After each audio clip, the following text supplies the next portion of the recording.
제144화 어서 올라가요.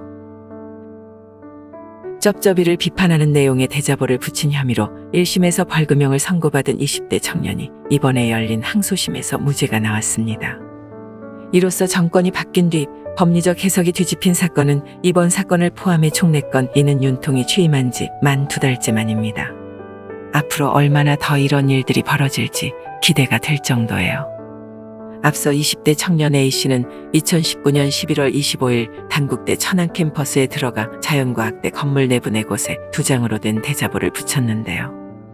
대자보의 제목은 시진핑 주석의 서신, 홍콩 다음은 한국이다이며 시진핑 앞에 엎드린 쩝쩝이의 사진이 걸려 있었고, 내용으로는 이제 나의 충견 문재양은 한미일 동맹을 파기하고 미군을 철수시켜 완벽한 중국의 식민지가 될 수 있도록 모든 준비를 마칠 것이라고 적혀 있었어요. 당시 민주화 운동이 한창이던 홍콩에 이어 한국도 중국의 손에 들어갈 것이라는 일종의 풍자였죠. 하지만 며칠 뒤 천안 동남경찰서에서 전화가 걸려왔고 다짜고짜 조사를 받으러 오라고 했답니다.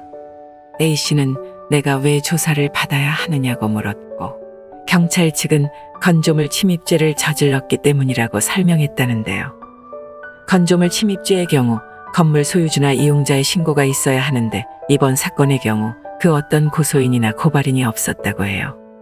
뿐만 아니라 대학 측은 A씨의 처벌을 원하지 않는다고도 했지만 무시됐고, 경찰서에 송치 서류를 받아든 대전지검 김우중 검사는 A씨를 단 한 차례도 소환하지 않은 채 벌금 100만 원형을 구형했다고 합니다.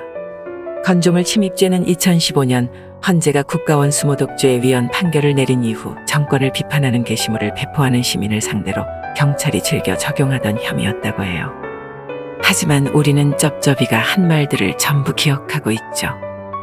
썰전에서 전원책 변호사가 만약 대통령이 된다면 납득할 수 없는 비판이나 비난을 참을 수 있겠냐는 질문에 참아야죠 뭐 이지랄 했었잖아요. 워낙 유명해서 동지 여러분들은 다 알고 계실 텐데요. 막상 권력을 잡은 문재인 정권은 180도 다른 모습을 보였습니다. 당시 민주당 당대표였던 추미애 국보수는 익명의 그늘에 숨어 대통령을 재앙으로 부른다면 찾아내어 고발하겠다고 겁박했으며, 유튜버 생강모듬찌개의 경우 실제로 문재앙이라고 적시했다가 벌금형을 때려 맞기도 했죠. 쩝쩝이를 두고 공산주의자라고 했던 고영주 전 방송문화진흥회 이사장은 무죄 판결이 난 1심이 뒤집히며 2심에서 유죄 판결을 받았고, 대학생 모임인 전대협 소속 B씨는 최고조놈의 편지 형식으로 여권과 지지층의 행태를 풍자한 대자보를 전국 대학가와 국회에 붙인 혐의로 압수수색 영장도 없이 가택에 경찰관 2명이 진입하여 조사를 받기도 했습니다.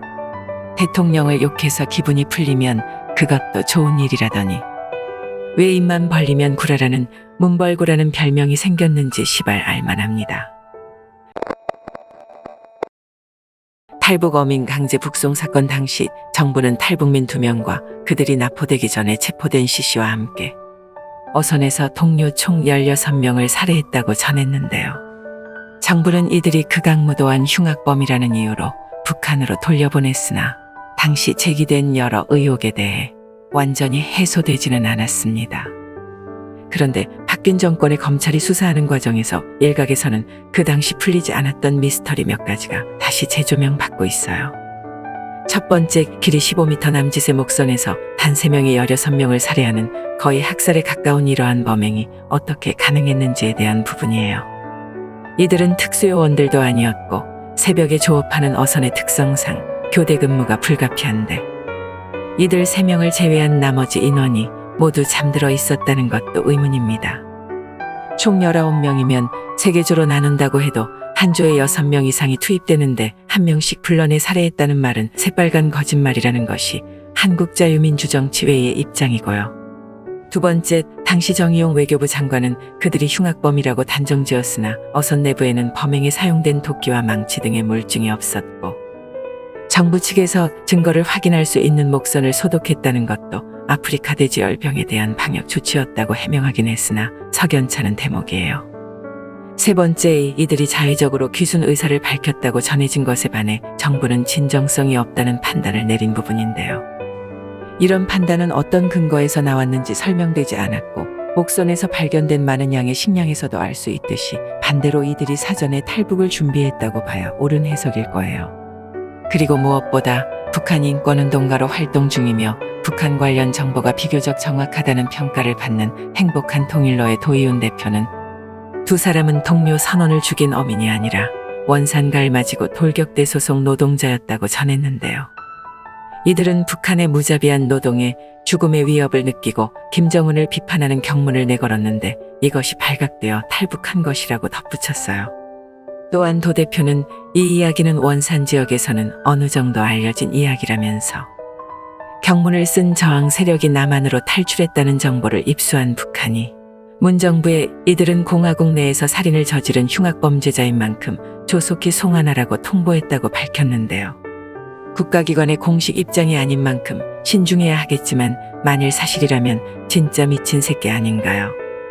한편 이런 일련의 과정에서 그림에서 보시는 바와 같이 드러난 위반사항만 7개에 달합니다.